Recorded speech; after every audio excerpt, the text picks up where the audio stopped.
Hi everyone, my name is Grace, and if you've ever felt like the black sheep in your family, then you'll understand my story all too well. For as long as I can remember, I was treated as less than in my own family. My sister, Olivia, was the golden child, the one who got praised, supported, and showered with love. I, on the other hand, was the responsible one, which was really just a polite way of saying I was expected to take care of myself while my parents and relatives poured their time, money, and energy into her. Birthdays? Olivia got surprise parties, expensive gifts, and everyone's attention. Me? I got a card, sometimes with $20 inside if they remembered. Christmas? Olivia got designer purses, jewelry, the works. I got socks. And Thanksgiving? Well, Thanksgiving was when my role as the invisible daughter became crystal clear. I was the one cooking, cleaning, and serving while Olivia bragged about her new adventures, degrees, and relationships. But what nobody knew, what not a single person in that family ever imagined, was that I had been quietly building my own empire. See, I may not have had their love, but I had something even stronger, determination. After college, I started a small online business. It was tough at first. I was working 12-hour days, 7 days a week, with barely enough money to pay rent. I didn't tell my family much, because whenever I did, they'd laugh. "Oh Grace, that little side hustle won't get you anywhere," my father once said over dinner. "Why don't you just do something stable, like your sister? She's a teacher, she helps people. You're just selling things on the internet." I remember nodding quietly while Olivia smirked at me from across the table. Nobody believed in me. Nobody encouraged me. But that just fueled me more. Over time, my little side hustle grew. Slowly at first, then explosively. I reinvested every dollar, learned everything I could about marketing and e-commerce, and eventually expanded into multiple niches. One store became 3. 3 became 5. And before I knew it, I had a full-blown company. But here's the kicker, I never told anyone. Not my parents, not Olivia, not even close cousins. To them, I was still poor Grace, with her silly little online business. They assumed I was barely making it, and I let them believe that. Why? Because sometimes, silence is the sharpest weapon. Fast forward to this past Thanksgiving, the day everything unraveled. My family gathered at my parents' house like we always did. Olivia was there with her husband, showing off her new diamond necklace. My parents fussed over her, refilling her wine glass, asking about her job, treating her like royalty. Me? I was in the kitchen again, basting the turkey, setting the table, and making sure everyone had what they needed. Same as always.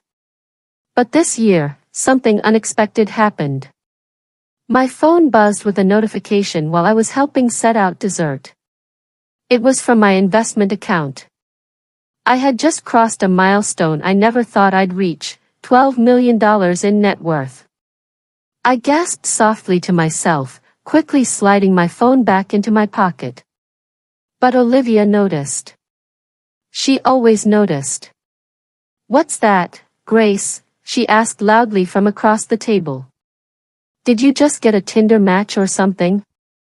She laughed, and the rest of the family chuckled along, happy to make me the butt of the joke. I smiled politely. "Just a notification," I said. But Olivia wasn't satisfied. She reached across the table, faster than I expected, and snatched my phone right out of my hand. "Olivia! Give it back!"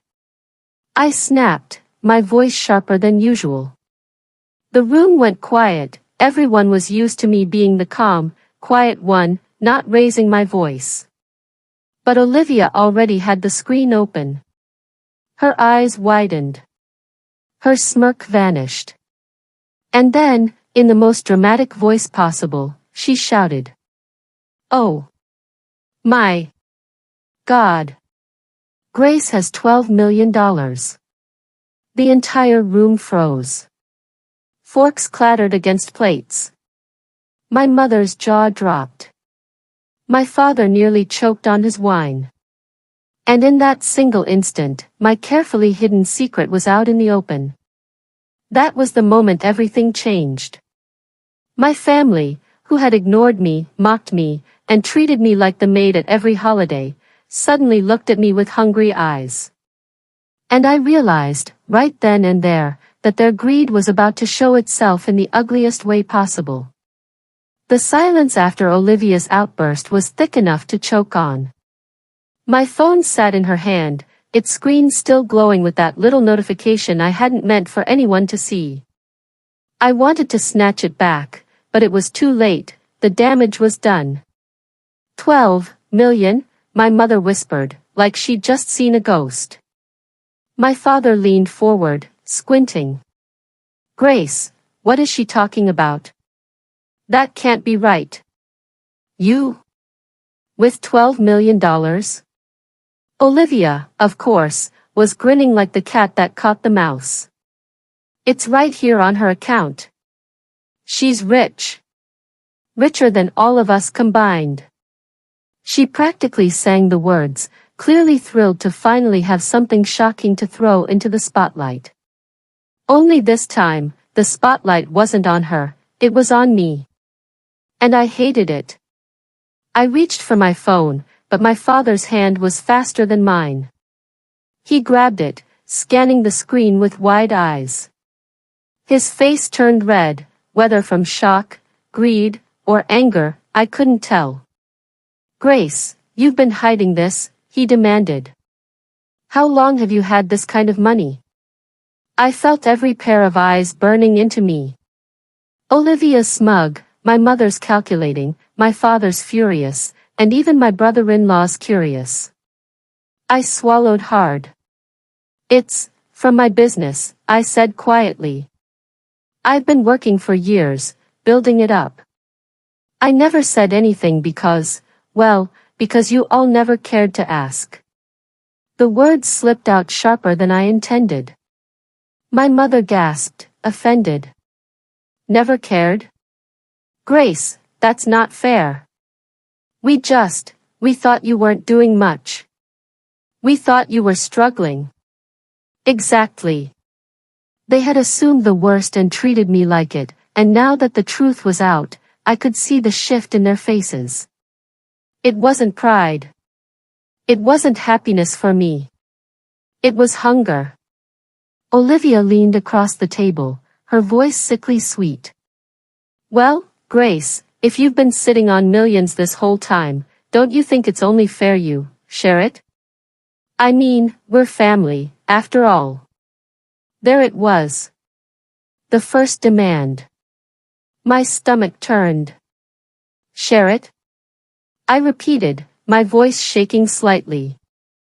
Yes, my father boomed, slamming his hand on the table. You've been hoarding all this money while your mother and I are trying to pay off the mortgage, while Olivia and her husband are raising a family, and you're just keeping it secret? That's selfish, Grace. You owe us. The word "owe" hit me like a slap. All my life, I had been the invisible one. The maid, the afterthought, the one who got socks while Olivia got diamonds. And now, the second they found out I was successful, I wasn't Grace, the forgotten daughter, I was Grace, the bank. I sat there in silence, my heart pounding, as they launched into demands. You should pay off the mortgage for the house, my mother said firmly. It's the least you can do. And Olivia and I want to buy a bigger place for the kids, her husband added quickly. You could help with the down payment. It wouldn't even make a dent in 12 million. You need to think long term, my father barked. Family comes first. That money should benefit all of us, not just you. They were all talking over each other now, listing debts, dreams, and desires like I was Santa Claus with an unlimited bag of gifts. And all I could think was, not one of them asked how I was feeling. Not one of them congratulated me. Not one of them cared that I had built something incredible with no support from any of them.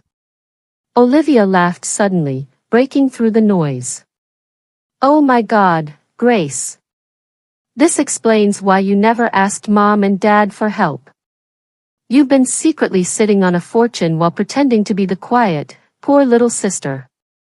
Were you planning to keep this from us forever? I finally snapped. Maybe I was. I shouted, louder than I'd ever spoken at a family gathering. The table went silent again, everyone staring at me. My hands were shaking, but I didn't care. Do you know why? Because not one of you ever believed in me. You laughed at me, dismissed me, treated me like I was nothing.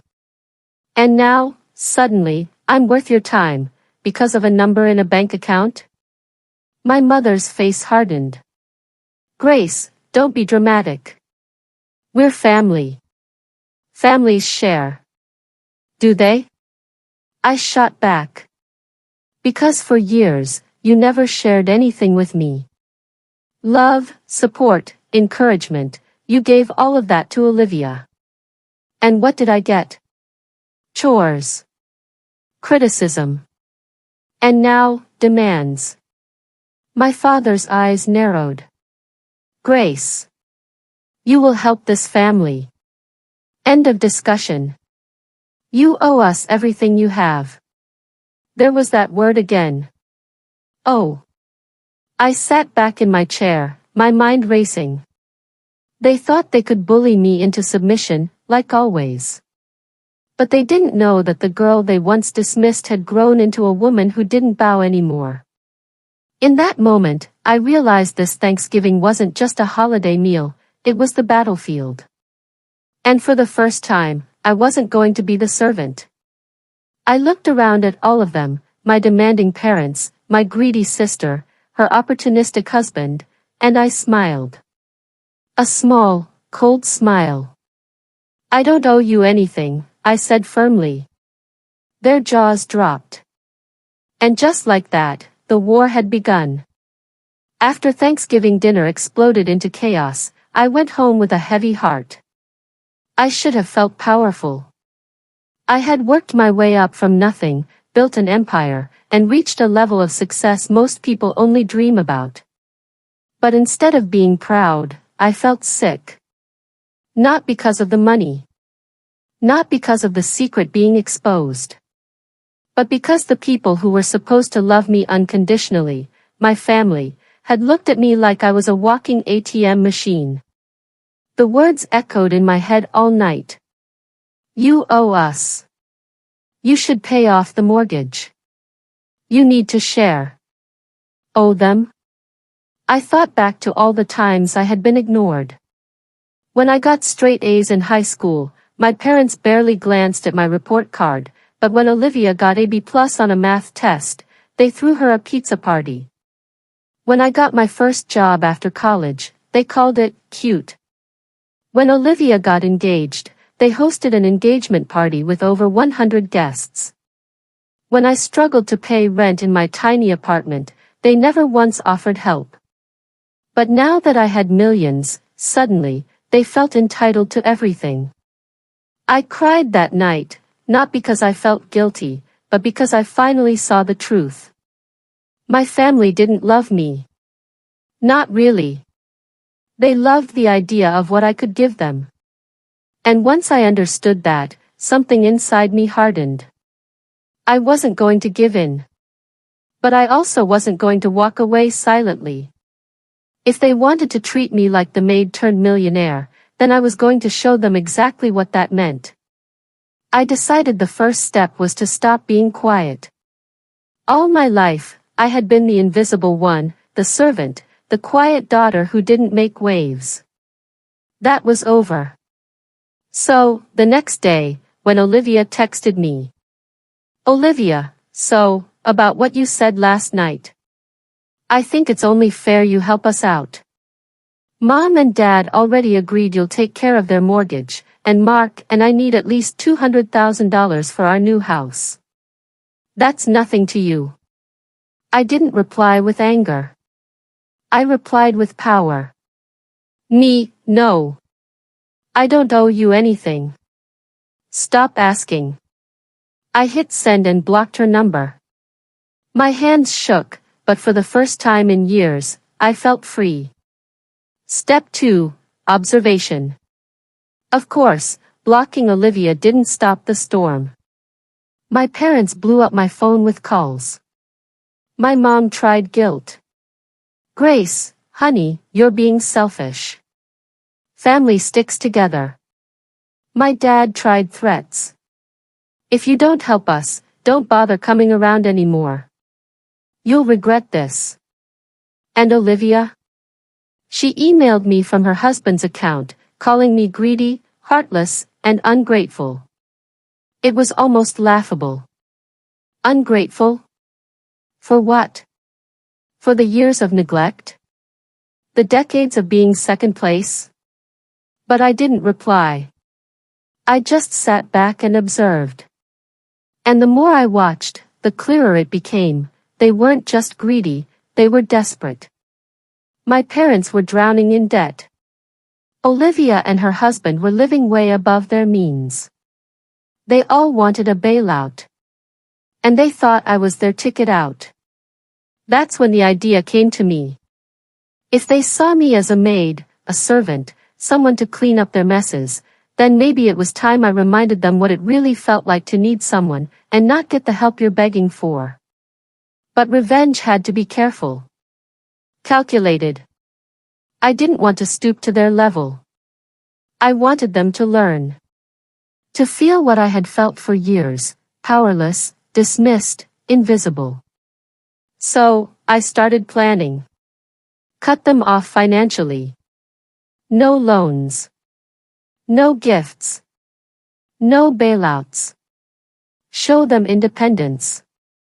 I'd make my success even more public, not to brag, but to prove I didn't need their approval, and that I wasn't afraid of their anger. Force reflection. The more they pushed, the more I'd pull away. Eventually, the silence would speak louder than any check ever could. And maybe, just maybe, they'd realize what they had lost. The emotional roller coaster. But I won't lie, planning all this wasn't easy. At night, the guilt still crept in. Society teaches us that family is everything, that blood is thicker than water. And part of me, the little girl who once wanted nothing more than her parents' approval, whispered, maybe you should just give them some money. Maybe that will make them love you. But then I'd remember Thanksgiving. The looks on their faces. The word "oh." And I'd remind myself, love that only comes with a price tag isn't love at all. So, I stayed strong. A week later, my father called me from an unknown number. Against my better judgment, I answered. Grace, he said, his voice cold. Your mother's upset. Olivia's upset. We all are. You've been selfish. But I'll give you one more chance to do the right thing. Transfer $500,000 to my account by Friday. Otherwise, you're no daughter of mine. My chest tightened. He wasn't asking. He was demanding. Threatening to disown me if I didn't pay. And in that moment, all the emotional turmoil turned into clarity. I didn't need their love.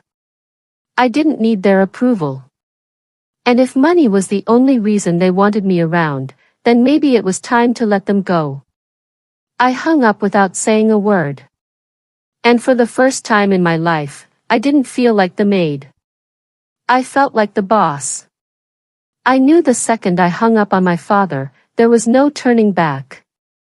The old Grace, the one who bent over backwards, who let herself be invisible, would have caved. She would have wired the money just to keep the peace. But not anymore. This was war. And it was time for me to show them that the maid they once dismissed had become the master of her own empire. The first step of my plan was visibility.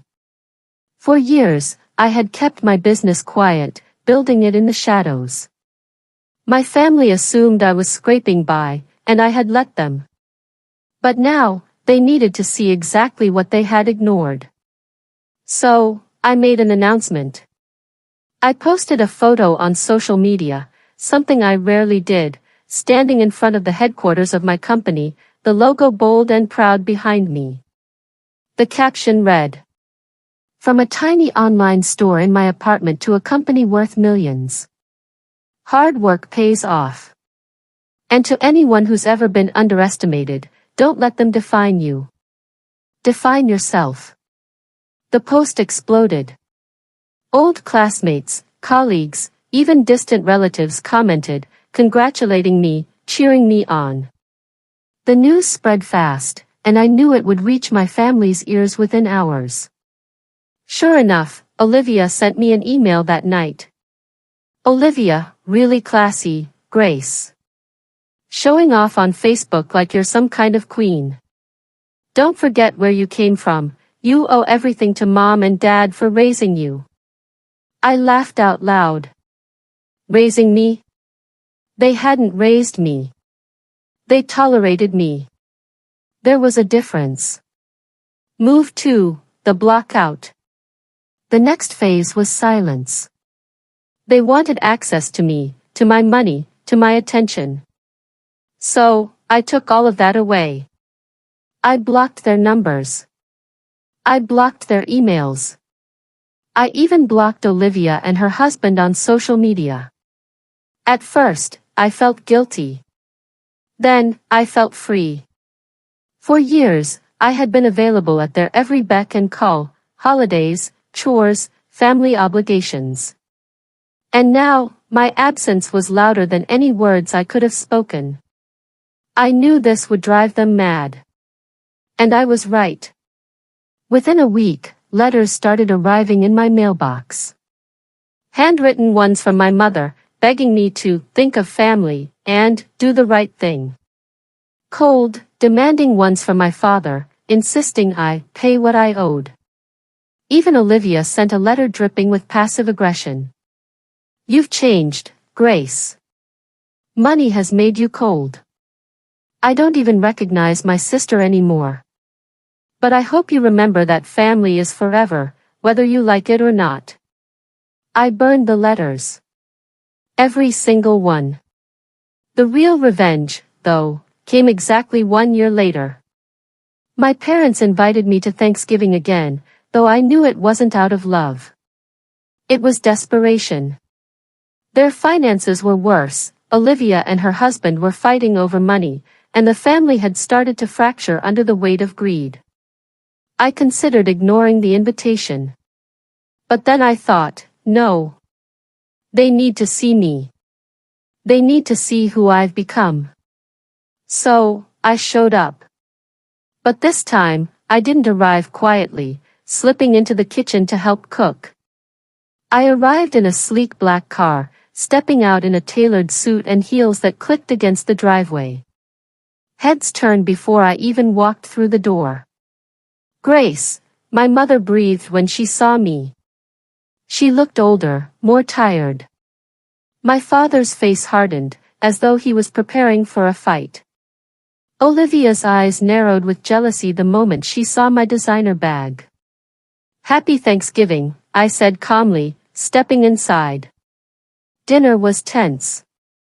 My parents tried to make small talk. Olivia tried to belittle me with little digs. "Wow, Grace, must be nice not to worry about bills like the rest of us," and my father sat in stony silence.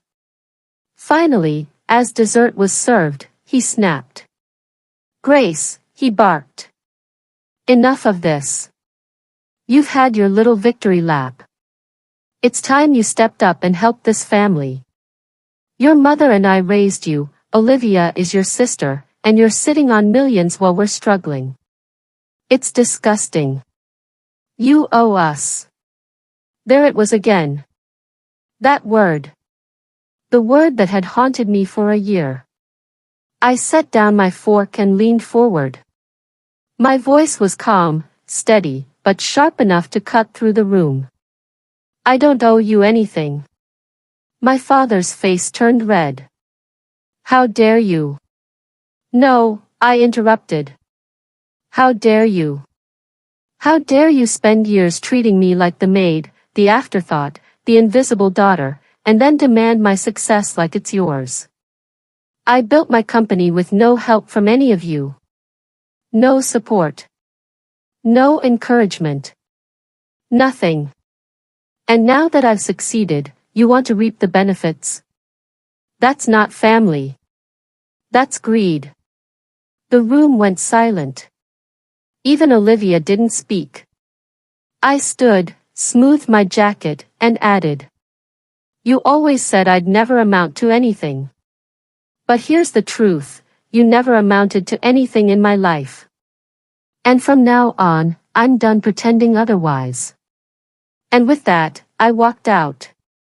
I didn't slam the door. I didn't yell. I just left. Calm, controlled, and completely in power. Over the next few months, karma did the rest. My parents' mortgage fell into foreclosure. They had to sell the family home. Olivia's husband lost his job, and without my help, they couldn't keep up with their lavish lifestyle. Their friends drifted away, unwilling to carry their weight. Meanwhile, I thrived. My business expanded internationally. I hired a team. I bought a beautiful house, not to show off, but to finally give myself the life I deserved. And the best part? Every time they struggled, they knew exactly why. Because the daughter they had dismissed had walked away, and she wasn't coming back. The ultimate revenge. Some people think revenge means destroying someone else. But for me, the sweetest revenge was this: I didn't destroy my family. I simply removed myself. And without me, the one they had underestimated, mocked, and ignored, they destroyed themselves. It's been 2 years since that unforgettable Thanksgiving when my family discovered my net worth. 2 years since they demanded what I owed them. 2 years since I finally walked away. And in those 2 years, my life has transformed in ways I never thought possible. My business has continued to grow, steadily, powerfully, and with purpose. I'm no longer just surviving or proving myself, I'm thriving. I've hired employees who respect me, built partnerships with people who believe in me, and created a life where I'm valued for who I am, not what I can give. But the bigger transformation? It happened inside me. For the first time in my life, I understand what it means to choose myself. To set boundaries. To walk away from people, even family, who don't respect you. It wasn't easy. It hurt. A part of me will always mourn the family I wished I had. But I've accepted that sometimes, the people who share your blood aren't the people who truly support your soul. As for my parents and Olivia, we haven't spoken since that night. From what I hear through distant relatives, things haven't been easy for them. My parents sold their house and downsized. Olivia and her husband divorced, fighting bitterly over money they never had. They blame me, of course, because it's easier to blame the selfish daughter than to look in the mirror. And do I feel guilty? No. Because here's the truth, I didn't ruin them. They ruined themselves. Their greed, their entitlement, their neglect, that's what tore them apart. The biggest lesson I've learned is this: family isn't defined by blood. Family is defined by love, respect, and support. I've built my own family now, friends, mentors, colleagues who uplift me, who celebrate my victories without demanding a piece of them. And that, more than money, is priceless. So if you take anything away from my story, let it be this. Never let anyone, parent, sibling, or anyone else, convince you that you owe them your success. You don't. You earned it. You built it. And if they didn't stand by you during the struggle, they don't deserve to reap the rewards of your victory. I'm Grace. I was the maid at my family's table. The invisible one. The afterthought. But today, I'm the boss of my own life. And that, right there, is the sweetest revenge of all.